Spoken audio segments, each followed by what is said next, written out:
My name's Greighwolfe. I'm an artist and composer for Audio Network, inspired by everything and controlled by nothing.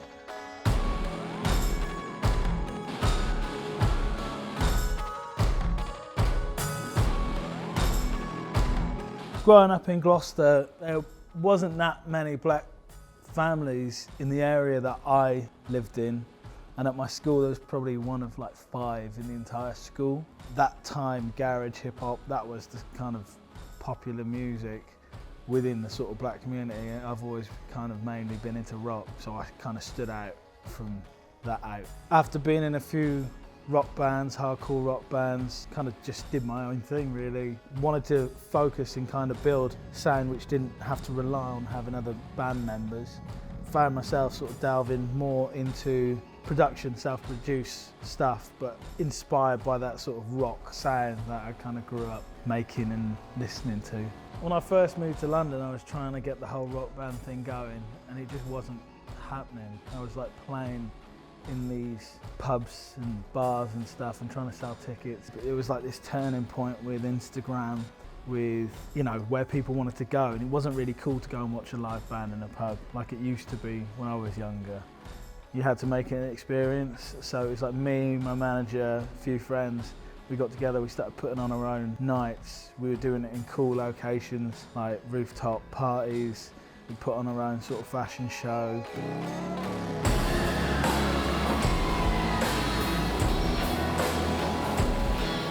It was the thing that kind of got me over to America and sort of broke me into that major label world. America got where I wanted to go with things, but then they're sort of very racially motivated. I found myself having these conversations where I had to sit in a particular box based on race more than my sound, and they got what it was, but then also because I wanted to lean towards the rock sound, they almost didn't feel comfortable, or they didn't know how to categorize me. They didn't think that I was black enough to cater to a black audience, but they also didn't feel that the white audience would fully accept me as a rock musician. And I don't really regret anything that kind of was said or any sort of pathways that I did. It's just, in hindsight, you kind of reflect and think, now I fully understand how important it is just to be yourself all the time. Because otherwise, if you're just being pushed in all these directions, people may think they're kind of helping you, but ultimately it doesn't, because it's not you. So I was backwards and forth in America for a while, and I'd met Jay from Audio Network. They were one of the first people to really get what I was doing. They just wanted you to make art and just believed in me enough to like invest in certain projects that were just beneficial to everybody. The song Slaves, I wrote it a while ago, and it didn't have any real racial connotation to it.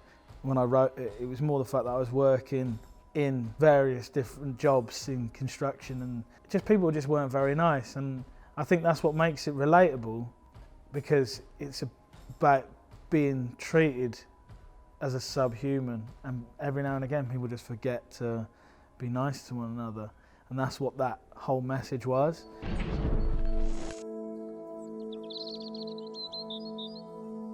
In a music industry sense, they should really start to stop categorising things based on race. It's outdated really, you don't need to do that anymore. I get it back in the day where people didn't get the credit that they truly deserved, but I feel now it almost holds people back, or allows you not to view things based on how good it is. You're basing it more on whether it fits a certain category. I'm just trying to better myself every day and better the situation for the people I love around me.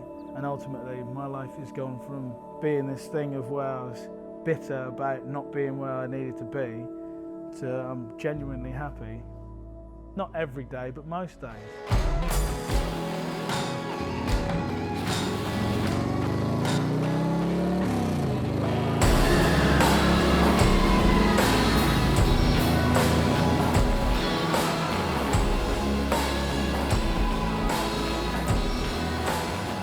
The next generation, we just got to leave the place in a better state. It's like a hotel. You don't want to leave it in a mess, or someone's house. You've got to leave it in a better state, or leave it as is for the next generation to do as they will. We've got to hold people accountable, and we've got to have our own thing. We've got to actually like take some responsibility for ourselves. These days, even like that George Floyd thing, it's like he would still be alive today if people had the courage to run over and push that guy off his neck. But people would hide behind the phones and film it. And that seems brave, like that. That's not brave. You've got to kind of like the heroes of like yesterday, the people who actually just threw themselves in and stood up for injustice.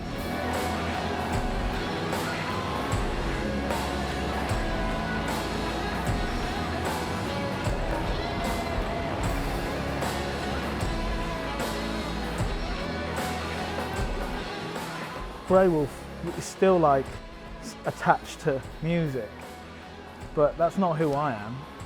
I'm a dad, and I'm happy to be a dad, and I found peace in being a dad.